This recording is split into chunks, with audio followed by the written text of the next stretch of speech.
Bore da iawn i chi gyd, a chroeso i'r oedfa fer hon ar fore Gwener y Groglith. Diolch yn fawr iawn i chi gyd am ymuno ni, a bendith ar yr oedfa.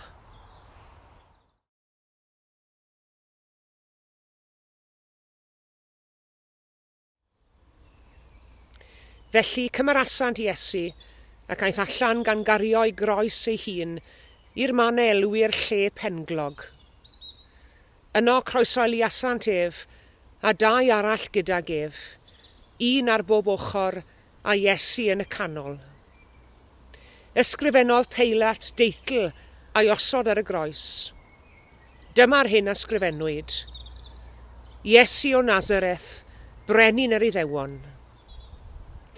Darllenodd llawer o'r Iddewon y teitl hwn oherwydd yr oedd y fan lle croeshoeliwyd Iesu yn agos i'r ddinas. Yr oedd y teitl wedi ysgrifennu yn iaith yr Iddewon ac mewn Lladin a Groeg. Yna'i meddai prif offeiriaid yr Iddewon wrth Peilat, paid ag ysgrifennu brenin yr Iddewon, ond yn hytrach dywedodd ef brenin yr Iddewon o'i fi. Atebodd Peilat, yr hyn a ysgrifennais a ysgrifennais. Wedi iddynt groeshoelio Iesu, cymerodd y milwyr i ddillad a'i rhannu'n 4 rhan, un i bob milwr. Cymerasant hefyd i Gris, yr hwn yr oedd yn ddiwyniad, wedi weu o'r pen yn un darn. Peidiwch a'i rhwygo ef, medde'r milwyr wrth ei gilydd.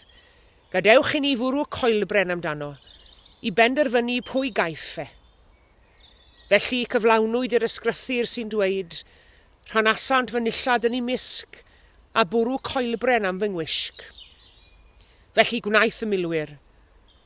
Ond yn ymyl croes Iesu, yr oedd ei fam yn sefyll gyda'i chwaer, Mair gwraig Clopas a Mair Magdalene. Pan welodd Iesu ei fam, a'r disgybl yr oedd yn ei garu yn sefyll yn ei hymyl, meddai wrth ei fam, wraig, dyma dy fab di. Yna dywedodd wrth y disgybl, dyma dy fam di. Ac o'r awr honno, cymerodd y disgybl hi i mewn i'w gartref.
Erbyn hyn yr oedd hi tua hanner dydd.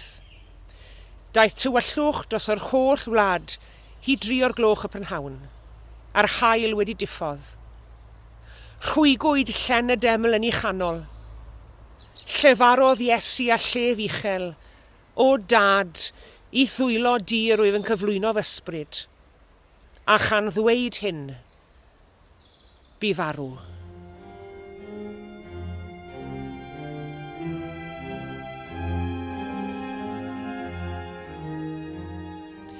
Pan wylodd y cynwriad hyn oedd wedi digwydd, dechreuodd ogoneddu Duw gan ddweud, yn wir, dyn cyfiawn oedd hwn. Ac wedi gweld hyn a ddigwyddodd, troes yr holl dyrfaoedd a oedd wedi ymgynnull i wylio'r olygfa tuag adref gan guro'i bronnau. Yr oedd ei holl gyfeillion, ynghyd â'r gwragedd oedd wedi ddilyn ef o Galilea, yn sefyll yn y pellter ac yn gweld y pethau hyn.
Gweddiwn.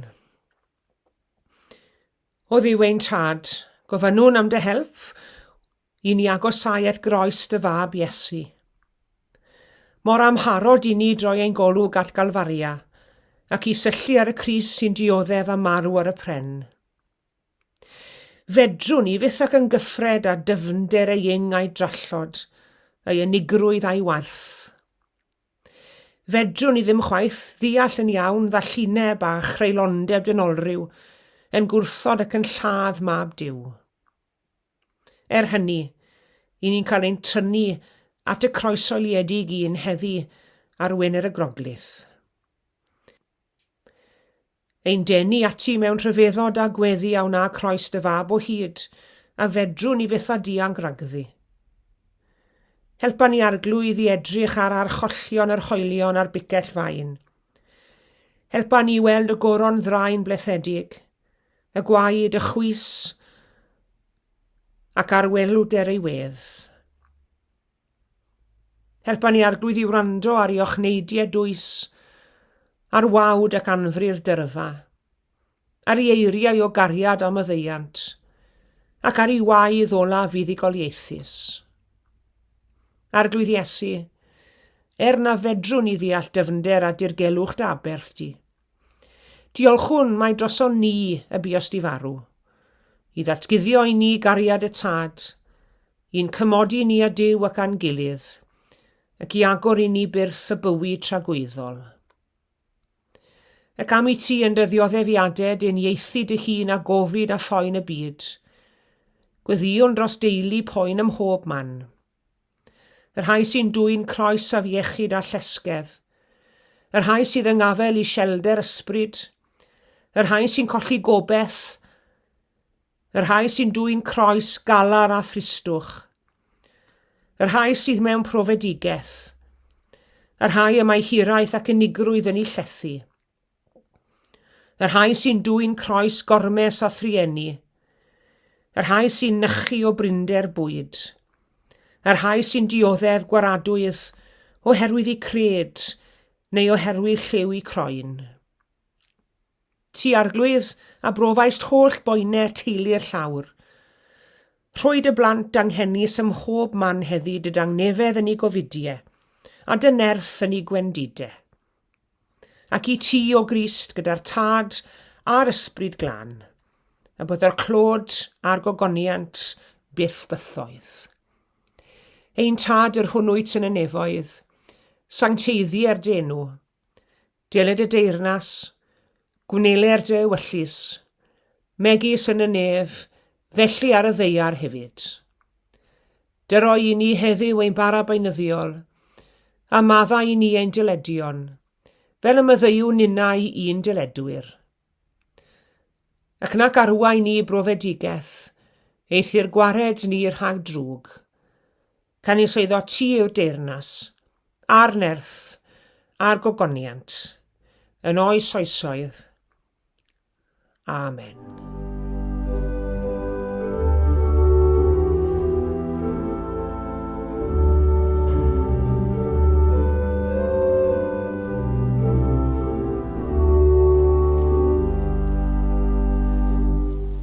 Diolch yn fawr iawn i chi gyd am eich cwmni yn yr Oedfa heddi.